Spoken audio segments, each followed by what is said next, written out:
અરવલ્લીના માલપુરના મંગલપુર ગામે રહેતા જયેન્દ્રસિંહ રાઠોડ કે જેઓ શિક્ષક છે અને હાલ તેઓ મોડાસા રહે છે.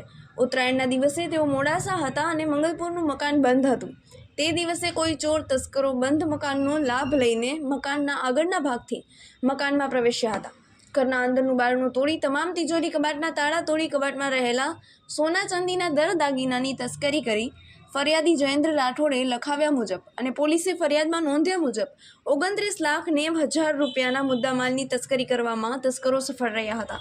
સમગ્ર ઘટનાને લઈ માલપુર પોલીસ ઘટના સ્થળે પહોંચી હતી અને સ્થળનું પંચનામું કરીને ફરિયાદી પાસેથી ચોરીમાં ગયેલા દર દાગીનાની વિગત મેળવી તપાસ હાથ ધરી હતી. FSL ડોગ સ્ક્વોડ પણ ઘટના સ્થળે પહોંચી હતી અને જિલ્લામાં આ વર્ષની સૌથી મોટી ચોરીની ઘટનાને લઈ જિલ્લા LCB, SOG સહિતની ટીમોએ તપાસ હાથ ધરી હતી.